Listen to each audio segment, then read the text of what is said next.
Halo guys, kembali lagi di channel aku Mari Bertani. Jadi hari ini aku cuman mau nge-share sekaligus bagi-bagi ilmu sedikit.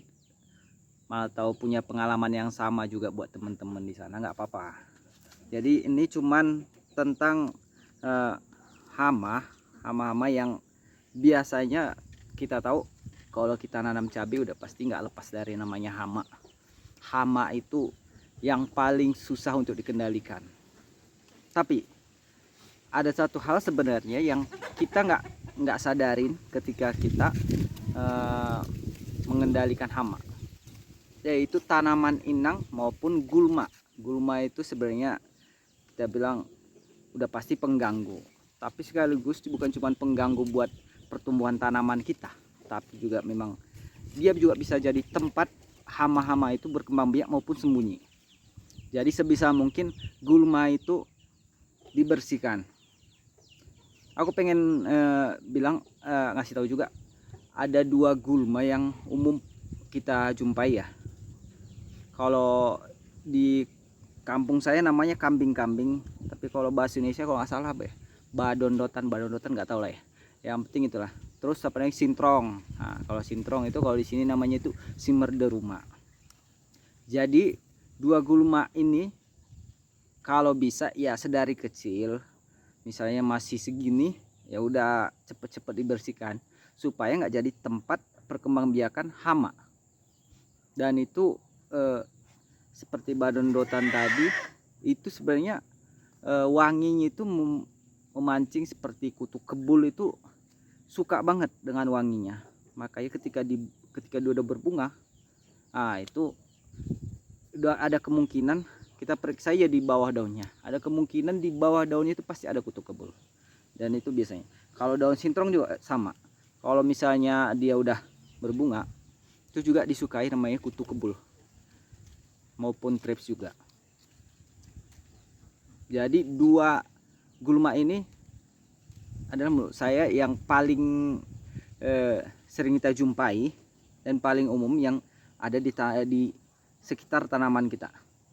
Kalau dia jenis rumput-rumputan mungkin bukan tempat hama ya, paling dia mungkin ya akarnya aja yang lebih kuat dan mengganggu tanaman cabai kita di bawah di perakaran. Jadi itu yang pertama. Yang kedua ini tentang tanaman. Kalau tanaman yang paling menurut saya bahaya banget, ini menurut saya ya, karena saya pernah mengamati seperti spider mite, trips, terus kutu kebul, itu semuanya ngumpul, itu tanaman singkong. Tanaman singkong itu di bawah daunnya biasanya udah di bagian paling bawah ya, itu pasti kita periksa saja, ada kemungkinan seperti kutu kebul, trips, spider mite itu berkembang biak di situ. Padahal kita tahu sendiri kalau daun ubi sendiri dia tahan terhadap hama. Sementara kalau untuk tanam cabai itu kita kan enggak. Dan itu yang pertama untuk jenis tanaman. Yang kedua yaitu seperti terong. Terong apapun jenisnya. Biasanya terong itu paling identik dengan kutu kebul. Kutu kebul itu kita periksa di bawah daunnya. Dan itu sering banget kita jumpai.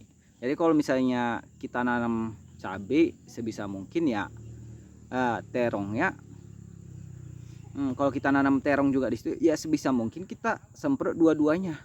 Tanaman cabainya kita semprot, terongnya juga disemprot. Jangan sampai kita semprot tanaman cabai sementara terongnya enggak.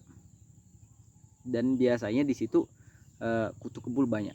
Dan tanaman terong itu karena memang daunnya lebar banget kan, dan itu emang jadi tempatnya kutu kebul bersembunyi. Dan kutu kebul itu kan kita bilang bisa terbang ke sana kemari, dibusangin juga dia gampang banget. Dan itu dia tanaman sekaligus gulma yang menurut saya yang paling umum kita jumpai, yang kita sebenarnya kadang nggak sadarin juga. Kalau saya pribadi jujur karena memang pernah pengalaman seperti itu, jadi itu cuman berbagi doang, berbagi pengalaman sekaligus sedikit ilmu. Jadi terima kasih buat teman-teman yang udah nonton. Mungkin besok-besok lagi kalau ada yang mungkin perlu dibagi lagi, seperti teman-teman yang mungkin suka dengan budidaya tanaman cabai, nanti kita coba share lagi. Oke, terima kasih buat semuanya.